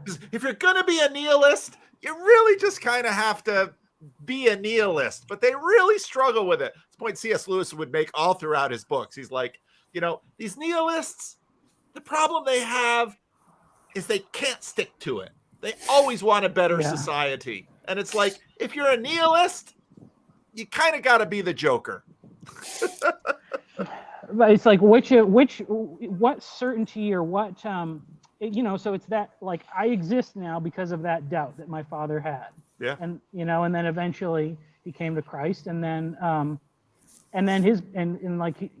other thing I hadn't known previously, and I learned, and like basically his parents were like, are you going to remain Catholic? And he said, like, you've seen that there's been a great change, in my life and how good it's been. And I don't think that, he said, it would be really easy for me to fall back into my old habits if I remained a Catholic. And so his parents were okay with that. And he was okay with them still being Catholic. Yeah.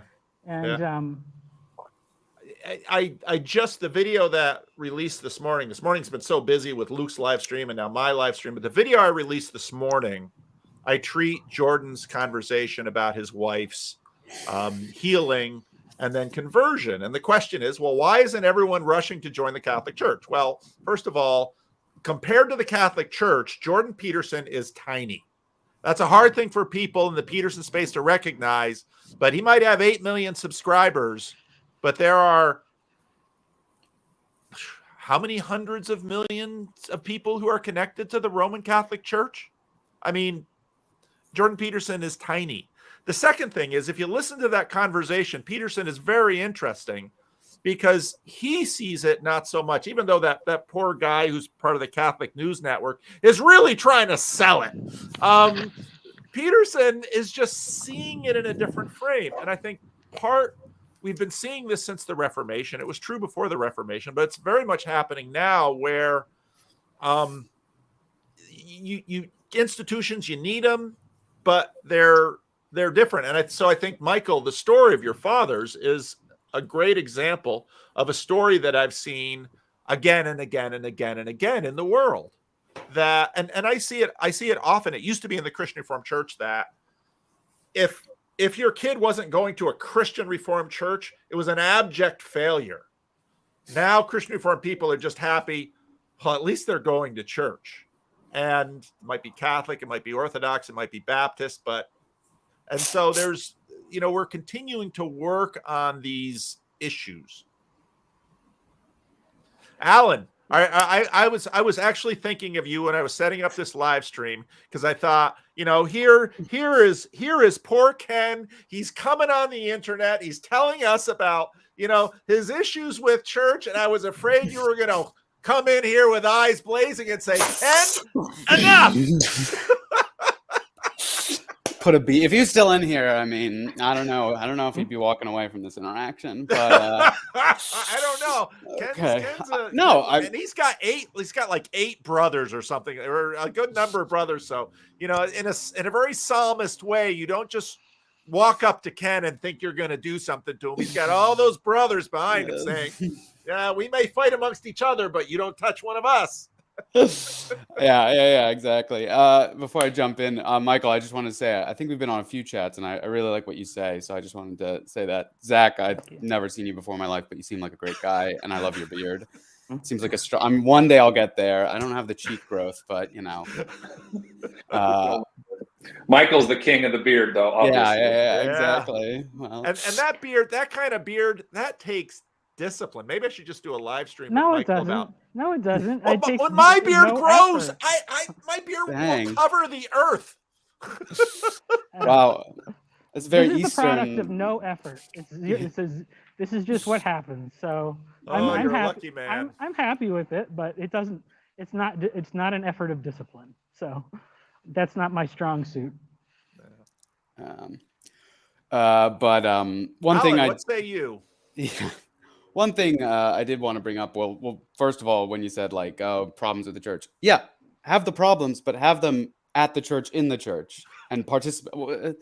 This is not mutually exclusive whatsoever. And I've never understood. Guess what? Going to church, it's the best it's the really good step. You should be doing it. It's not going to solve all your problems. Immediately, people want to jam it into oh, it's going to solve it. It's just if you believe in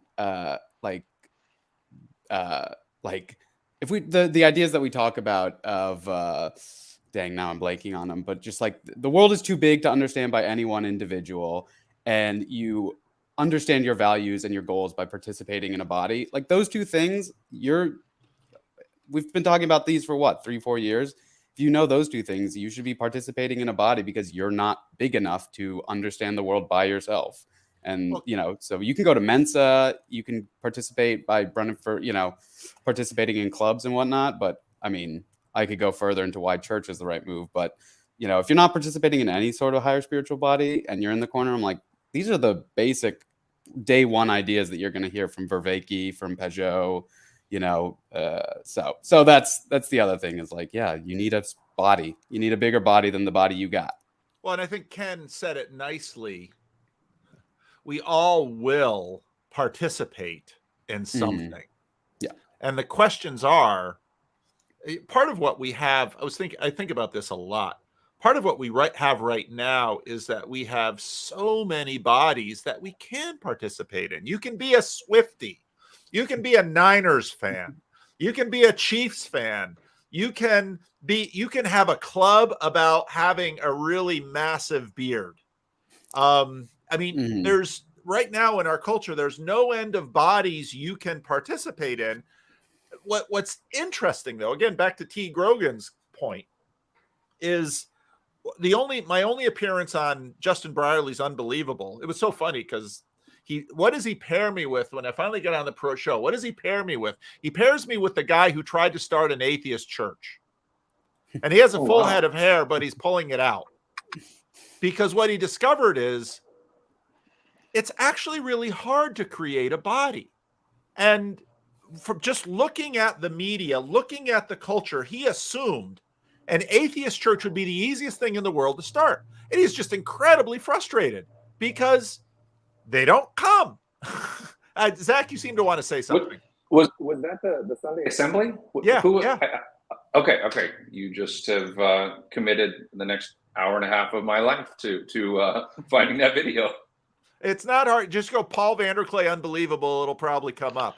But it was an incredible conversation. I love the guy. I love talking to the guy because he was a wonderful guy to talk to, but he was just completely frustrated because all the atheists were out there saying, yeah, we don't need Jesus to have a community. And so here's one guy stepping up saying, I'm an atheist. I'd like to facilitate the community. I'll rent the hall. I'll arrange the music. I'll do everything. All you need to do is come.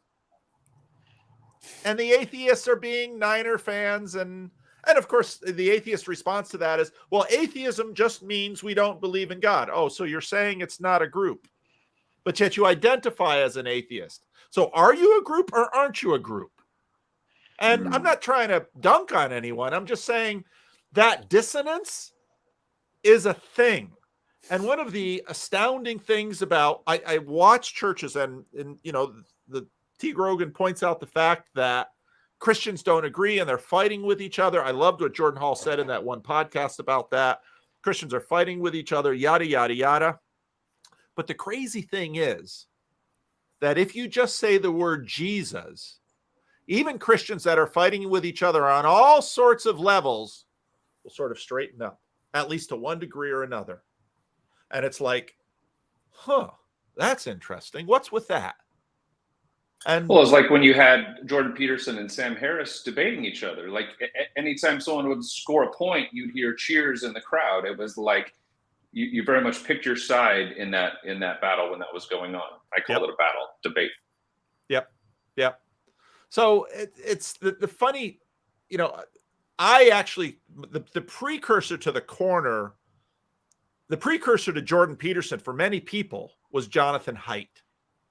And when he started talking about the rider and the elephant, I'd listen to that and I thought, dang it, this thinky talky thing up here that thinks he's in charge of who I am and what I do. We've known that ain't true since Romans 7. And if you really want to actually have a life that is good, you got to deal with the elephant. And the only way to deal with the elephant is not talk to it. Go ahead and talk to your dog. I'm working on training this dog, and this dog, when I'm done training it, is going to be the kind of dog that knows 15 times more vocabulary than your dog and actually obeys. But I'll tell you, the amount of vocabulary that dog will understand is like this compared to a 2-year-old. And, part of what I think the function of sin does and our stubbornness with respect to it is begin to teach us, gosh, I am not what I think I am.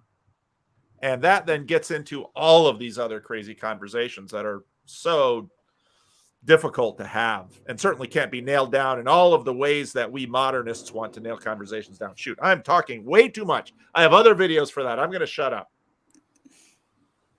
I don't know if you saw Malcolm and Simone's video that they put out this morning. No. But it's all about Jesus, and it's a pretty good one. I mean, it's crazy how close they are to kind of like the whole picture, I think. But and I mean, I don't know. I guess it's like it's almost to say like, are they Christians? Like, depending on how we define these things, they're extremely close. And I read their book, their guide to crafting your own religion. And honestly, I wish every evangelical pastor would read that book, because they're actually trying to answer the question of how do you pass on your worldview to the next generation successfully. Yeah. And they've got a whole lot of it, I think, figured out really well. Yeah. So so it was dynamite stuff. They're really smart. They really are. I like them a lot. And then every now and then they say something that's like, what? Yeah. God are our descendants who have figured out how to transcend time? That's really scary if we're nervous. Well, what's so funny too about Genesis 6, the sons of God, it's Malcolm and Simone's descendants going back in time. That's my theory. Oh, that's funny. That's funny. All right. Pregnant pause. Anything you guys wanted to bring? Zach, did you have more you wanted to say? I brought these other guys in. I just want to say I appreciate what you do to sort of bridge things, even like Malcolm and Simone. I probably would have never found them, or I would have judged them so quickly that I would have never let any of it come in if you didn't sort of midwife them. Mm-hmm. And I guess want to thank you and encourage you for the ways that you're looking for that and recognizing that we've outsourced, some of our discernment to you in that way. And you probably feel that responsibility. And I guess I just want to affirm it and thank you for it, and look forward to what's coming next. And yeah, I appreciate you letting me come in. Like I said, I felt the calling. And when you do watch Ted Lasso one day, I want you to come back to me and we'll talk about it. We'll report it for people. All right, sounds good. Great to see your face, Zach. It's a good show. It's always wonderful to see the faces behind the accounts. And to me, I mean, you know that there are people out there, and then you watch what they say, and then, you know, like Anselman and T. Grogan, and if I've met a bunch of them, but then when you finally get to meet them, it's like, oh, it's so good. It's sort of like a Christmas present, because you get a Christmas present, you kind of shake it and you kind of get the size, you figure out a little bit about it. But then when you get to open it, it's like, oh, look, there's a little bit of their story. And so to me, this is just more fun than I ever thought I could have. So thank you, Zach. It's appreciated. Thanks, man. All right. Take care. All right. Well, maybe we're done talking today. Maybe we just have to end early. I did have. Oh. Go ahead, Alan. I did have one more thing. Okay. Just with Ken's story about the woman. I think he said she had 9 kids, and being like, "Oh, thank you for your service," and sort of her sort of saying, "Don't thank me."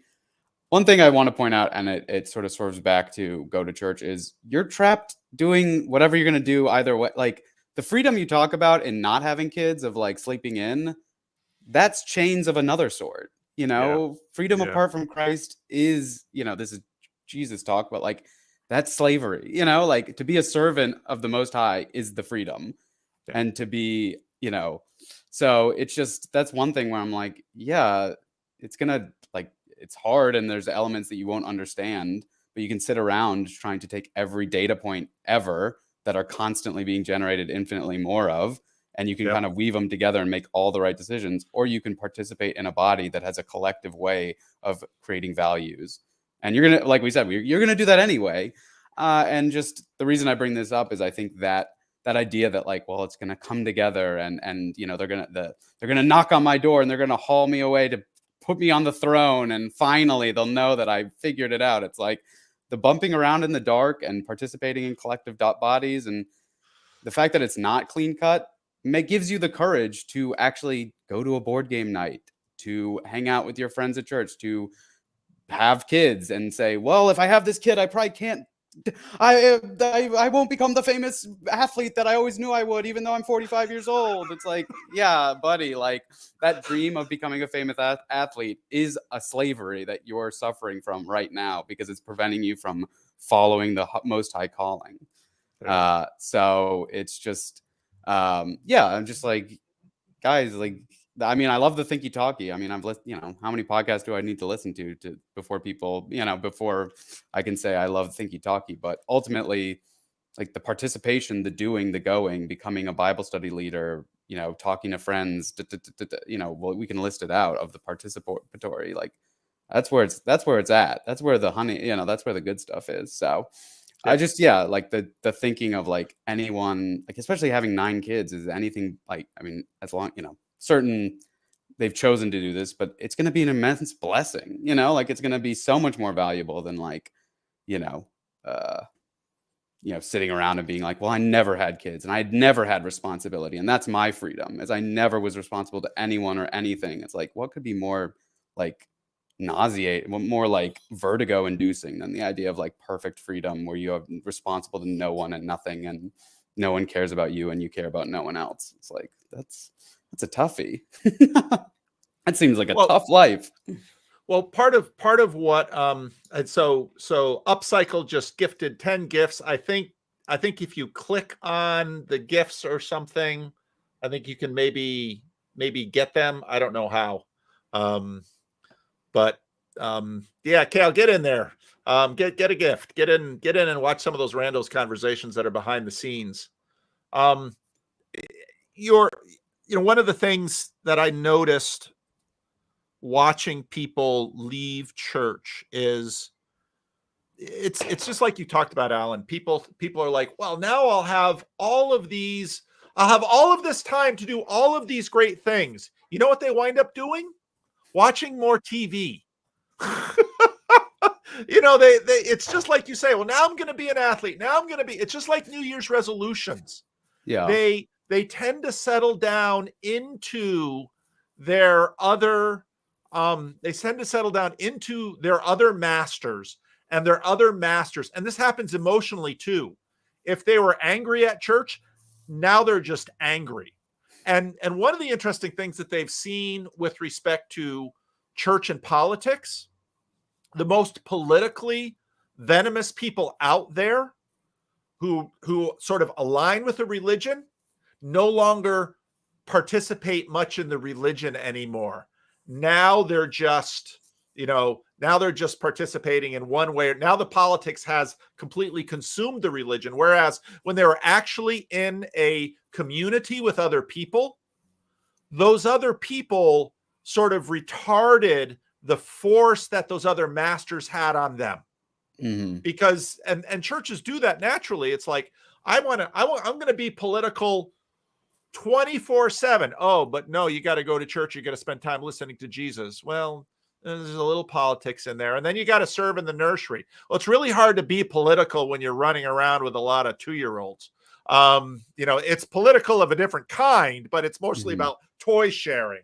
And, so no, that's exactly right. And I've seen so often, one of the things that I see is people leave the church because the church leadership were angry and controlling. So then they get out into the internet, and you know what they are? Angry and controlling. And it's like, Jesus talks about that. The church has made them a son of hell, worse than they were. But leaving church only made it worse. Now, usually, there's a whole amount of variation in there. Some people are part of really bad churches and they just got to get out. But usually there's sort of a period of exhaling and getting it out of their system. But at some point, and this is kind of what we're seeing in this corner, they begin to get back into it and sort of in that adolescent phase that Jordan Hall was talking about it. And then when they come back in, well, they're ready to be an adult in church instead of an adolescent. So we're all growing up. Mm. Yeah. Yeah, absolutely. I think, that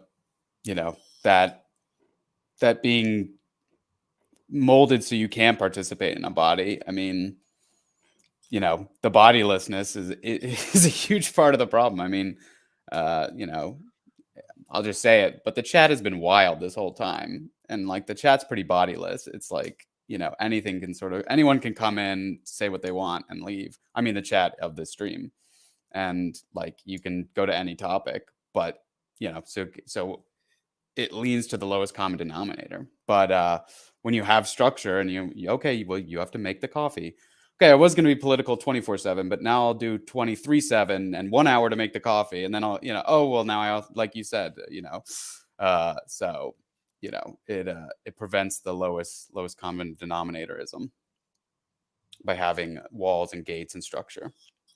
Yeah, it does. It does. And I mean, families do that. You look at men who aren't connected with families. They drink more, they do more porn, they see more prostitutes, they're workaholics, they only have sports. Men don't do well unattached. Now they might say, well, I'm free to drink and screw and whatever. Yeah. But you just proved the point that when you take away one master, the other masters step up. And as that, I have worked with so many men in their 70s who they got to a point, maybe they became a widow, maybe they're divorced 2 or 3 times, and they get into their 70s. I see this with women, but it's different with women. They get into their 70s and they realize they've screwed everything. They've smoked everything. They've drank everything. They've done all this stuff, and they've just basically found the world is shallow. And then they start sitting in church, and they start thinking about their relationships with the kids of their exes, and the difficulty of ministering to this group, I watched my father do it too, is they tend to die on you. They come in, they realize the way they've spent their life, and then in church they begin to find new life, and they begin to really enjoy participating in the life of the church. You know, they give their time, they give their money, they give their talent, and they find a new sense of joy. And then they're already in their 70s and 80s, and cancer or a stroke gets them, and out they go. I watched this all the time in my father's church in the Black community, because I mean, with the family structure having been so disrupted in the Black community, you tended to have a lot of Black men that weren't able to enjoy years of marital stability, because that itself is not just an individual accomplishment, it's a societal accomplishment. And part of the, it sounds so cliche in America to decry the breakdown of the family, but it's sort of like when Jordan Peterson in his thing says, when you lose your wife, you don't just lose your wife. You know what? When you lose when you lose the family, you don't just lose a family. You lose the stabilizing structure that forces highly powerful people like men to, well, guess what? You're going to go visit your mom, and you're going to go be faithful to your kids, and you're going to be faithful to your wife. And just like you said, Michael, well, it sorts of gets instantiated in the Roman Catholic Church. It says, you better not kill yourself. All right, I won't kill myself. And guess what that means? It means that Michael's father gets to have Michael and maybe see grandkids, and, you know, then get involved in a church where he has a personal relationship with Jesus. And suddenly, instead of there being an incredibly sad story of a suicide, now you have flourishing. Gosh, and for me as a minister, that's, you know, that's why I do it. When I see that, I say, now I can go and rest in peace, because this person found eternal life. Well, what do you mean by eternal life? I mean a lot of things by eternal life. I don't just mean hell avoidance or going to a good place instead of a bad place when you die. I mean, Michael, your story nails it exactly. What life did your father find? He found love of children, love of grandchildren, love of a church, love of a community. That's eternal life. And it's because eternal isn't just a function of time. It's a function of quality. It's actually, I get frustrated with the English translation in the New Testament. In Greek, it's life of the age, which means life of the age to come. It's that quality of life. It starts now and it doesn't end. So you guys keep getting me preaching. If you guys don't step up and say something, I'm going to talk this whole darn time. That's impossible with how much you're talking, Paul. You just can't even get a word in edgewise. And by the way, I'm just here to represent the clean-shaven men.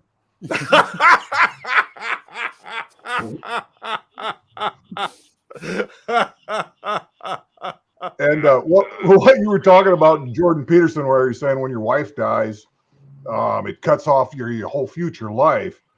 I'm a little bit unique. I never was married until I was 49, so I took the single end first. Never had kids until I was 51. So I'm now 63, have a 12, 10, and 8-year-old. So it's a little bit backwards way of doing life. And then just 2.5 years ago, my wife starts going off the deep end. Literally, I'm sitting at the dinner table, and because of you, it's like, I grew up CRC. I've never lost faith or anything, but I sort of drifted away from the church, even though I was sending my kids to a private Lutheran school. So I'm sitting at the dinner table, and I say, I'm going to start going back to church. And we've been doing breakfast every morning on Sundays. I said, anybody who goes with me, we'll go for breakfast afterwards. My wife, right at the dinner table, says, you do this, we're getting a divorce. That was 2.5 years ago. Custody battle later, I finally have primary custody of the kids again. So I'm like, full-time father. Life is way better than it was 2.5 years ago. Oh, wow. By the way, heart surgery, aortic aneurysm during this time. My mother dies. It's been an exciting 2.5 years. Well, and no, anyway, was... back to the Jordan thing. When he said, divorce, I've talked to a lot of people who say divorce of this type, like I went through, is like a lot like it's worse than your wife dying, because you got to put up with that end, but also at the same time, your whole future life has just been rearranged and ripped up. So, yep. Divorce is worse than death. And but it's like Ken said. I mean, someone might look at your situation and say, "Oh, isn't this horrible? The 63-year-old man has to chase around adolescents." Oh no, That's that's not what not you horrible. say. No, that ain't horrible at all. So. It's life. It's life. Oh, it's great fun. Like my middle daughter, I do stained glass as a hobby, and for raising money at the school, we have a school auction every spring. And I've been duplicating the church stained glass up there. I do one of the church emblems. Well, she's into it now, so she's 10 years old and just starting to get into stained glass. It's great. Found life. You found life. Oh, it's good. Thank you, Dale. Thank you for your story. This is so much of what we need are stories. So Michael shared his father's story. Dale shared your story. Alan, I mean, that's really, we'll see what Elizabeth Oldfield does with my challenge to her to not just talk to high status people on the internet, but to talk to randos. There's no clicks in it. I'll tell you that right now. There's no clicks into talking to randos, but it's something really good. So. Well, I sort of experienced the other side of what you got going is, I told you I was in gaming type stuff where I used to have 10,000 paying subscribers who I would go online and do live conferences, that type of stuff. In that little world, you're sort of famous, but outside of that world, you're just a normal person. Yep. I'm sure you must have the exact same thing. It's like, in this little corner, you're a famous person, but outside of that, if you ever bumped into anybody that heard of you in real life, be like, wow, you're the first. Yeah. No, every now and then I bumped into a guy at Costco the other day. I was going through Costco and this guy stops and looks at me. I thought, uh-oh, here we go. He says, "You're Paul Vanderklay." "Yes, I am." "How do you know?" "Oh, my pastor told me to watch your YouTube channel." And actually, good thing that you mentioned this, because coming up on the let me pull up a calendar here. Coming up on the 24th of February, I am going to be in Battleground, Oregon. I have a church meeting the next day, and I have to fly up the day before. So I'm going to do an estuary meeting in let me pull up the name of the church. I'm going to just do a little video announcement of this anyway. I am going to do an estuary meeting in where is it? In a church in Battleground. I'll put another video in. But if you live within driving distance of Battleground, Oregon, and are available Friday night from 7 to 9, and come on down, and we'll do an estuary meeting in this church. I always leverage the church is getting, the classes is getting me up there to do synodical deputy work. So it's like, I got to fly in the day before. So, hey, I'm going to do an estuary meeting, and we'll see how many people come up. And it'll probably be 6 to 8, something like that. But I'm just famous. I like my level of fame. I'm just famous enough that if I go to a random town, I can draw a handful of people, and for 2 hours, we can have an interesting conversation. What is an estuary meeting? If only we had an answer for that question. Estuaryhub.org, or find a man named John Van Donk. He will love to tell you about estuary. Just Google Paul Vanderklay estuary, and you can find what an estuary. This is a dynamic that I try to remind people about, that it doesn't matter how often you talk about estuary on your channel. There's always someone who hasn't heard about it. So, it would be really great if we could, it doesn't have to be you, somebody who does videos, if we can get like a 15-minute video to share with, because I'm thinking like our new pastor at our church, like he would be on board. I think it's actually interesting because he's he's revamped a lot of churches before, but he's mostly worked in more urban environments, and now he's in the suburb of San Antonio here, where it's all thinky-talky people mostly, and he's trying to figure out how to get them to come. And so I think he would probably be pretty excited about something like that, but it's just I can't give him a 5-hour playlist. No, John Van Donk is leaning on Justin Wells, who teaches documentary filmmaking, to do a 10-minute estuary introductory video. Oh, and excellent. But of course, just like everything else in church and in this little corner, we sort of have to rely upon the goodwill and of people. And Justin will do an excellent job. He's also working on a bigger TLC documentary. Charlie Brown, did you see his documentary? I'm sure you did, Michael. His little TLC documentary was awesome. So, yeah. Estuaryhub.com or .org. I don't remember what it is. But yeah, no, it's, and even if you,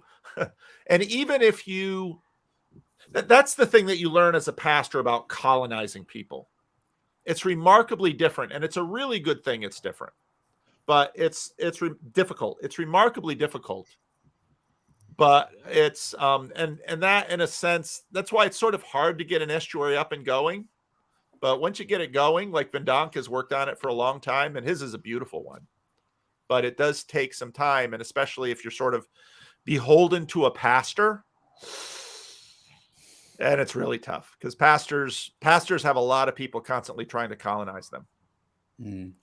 Yeah, one thing with because my estuary is more dominated by non-corner people, it makes me crack up laughing because anytime we try and describe the structure of it, they all look like, what are you talking? Like, we're having a group conversation with crackers. Like, excuse me?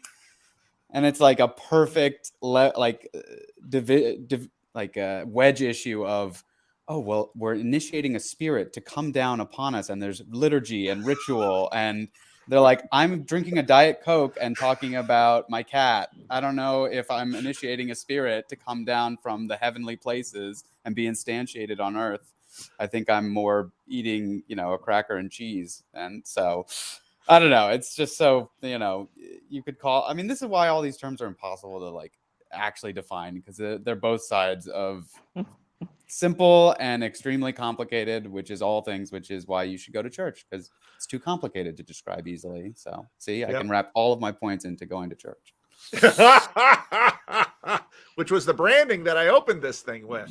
Yeah, exactly. So I'm going to close it with branding too. I opened it with the go to church branding. And of course, this branding is, Racco did that. Racco, you're in the comment section. You are colonizing me with your branding, and I am going to copy the heck out of what you're doing with your YouTube channel. So be prepared. Yeah. And I just want to highlight, I've wanted for a long time to do a randos conversation with Nate Van Denen, and that's going to have to come, Nate. So Nate's in the live stream. Nate is another Christian Reformed minister up in Canada. His grandfather was good friends and co-laborers with my parents in Patterson, New Jersey, did really beautiful work, really along the lines, Michael, of what you look at in terms of Herb Van Denen had some industry in Patterson. He taught so many people trade skills and work skills and gave them, these kids growing up in Patterson that might not, have much of a chance, gave them a future. Herb Van Denen did that beautifully. And that's Nate Van Denen's grandfather. And Nate is just he's a fine testimony to his family heritage, because he's another one of the moderators on CRC Voices, which I have been extremely negligent about. But Nate is just a terrific guy, and he's been doing Exodus 90, so I'm really surprised he's been in this. So anyway, last 5 minutes. I should probably end on time. I got to do other things today, but last points anyone wants to make. I have a question, simple question for you, popped into my head. Yeah. I assume you keep conversations fairly private with your, people from your congregation. Yes. How do you not vent sometimes to your wife? Well, I do vent sometimes to my wife. They're one flesh. But she vents to me 10 times more than I vent to her because she's a public school teacher. Okay. So in terms of the level of ventings, I have so much. The amount of venting that I have absorbed, I could vent for years and not catch up to her because I love my job. She often comes home and she looks at me like it's so unfair how much you love your job. And I'm just sorry, honey. I just love it. What does she teach? She teaches at a Waldorf school. So they loop up with their kids. So she's in the same class with her kids from first grade to eighth grade. And so in a Waldorf school, there's no set curriculum. There's sort of a Waldorf tradition. So she always has to make her own lessons, and she has all the other things you have to deal with in terms of parents and administration and all of this stuff. So, but it's so funny. She vents, but she loves it, and she loves the kids. I mean, she wouldn't do it if she didn't love them. She's always fantasizing that, well, maybe we'll win the lottery and I won't have to work. And I keep saying, if we want, first of all, you have to play. Second of all, if we actually won the lottery, you'd probably keep working. Yes, Wendy from Framingham. The budding New England estuary. That's where both my parents are from, Framingham. Logan Express. That's how I always get in and out of Logan, through Framingham. So, do they serve salad lunch at Waldorf? All right. Any last questions? Otherwise, I'm going to hit the branding and out we're going to go. Yeah, Burns live, so everybody should go over there after this and get his numbers up and support his All right. team. So if you want to, and the key to Burns' library is Burn basically just wants to get on steroids in terms of his channel, because he's got all of this stuff in his library in a storage unit in Haines, Alaska, and he's now figured he will live the rest of his days in Tbilisi, Georgia. So he wants to get reunited with his library. So if you got some donations to give, go to the Anadromist channel. That's the name of his channel. And, give him a little donation, help him get his library over. So anything else? Yeah, I had one. This is just something that I've been thinking about and processing. It's good to say it out loud. Is like how to basically, I guess this is, I believe something, and then how to do it, but how to rehabilitate the word submission, because I feel like that word is so, once I started to understand it, and it was so helpful. It is so helpful. You got to serve someone. You got to serve something. You're under that thing. You're you're under that mission. Like, it's so helpful. And when you use that word, and immediately it's just attacked on so many different levels. And I just laugh to myself, because I'm like, everyone all the time is submitted. So, yep. John Vervaeke can invent a new version of that word. Yeah. Yeah, exactly. Well, we'll need it, but it's just so makes me sad when people don't see that, like, that's such a key ideal, or not ideal, but idea. Yep. Bob Dylan, you got to serve somebody.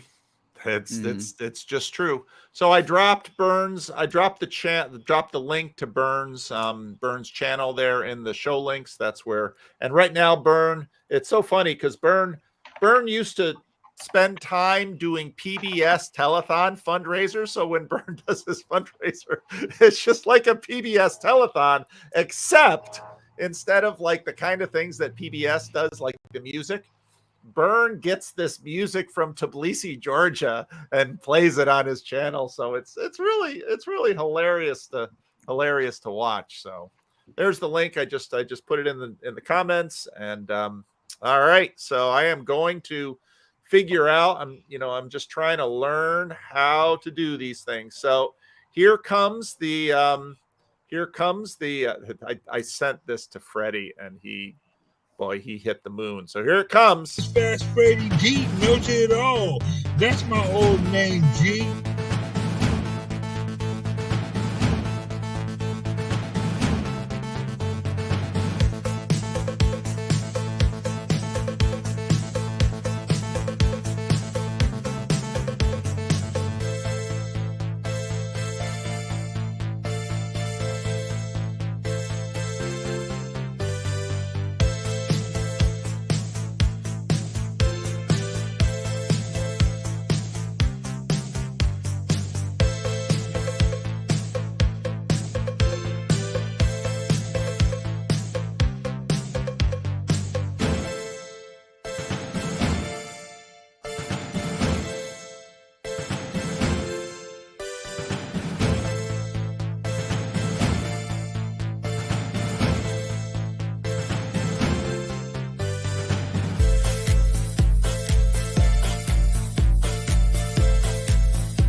Now, if that doesn't put a smile on your face, I don't know what will. So we're agreement there. so thank you all for watching and have a good day. Bye.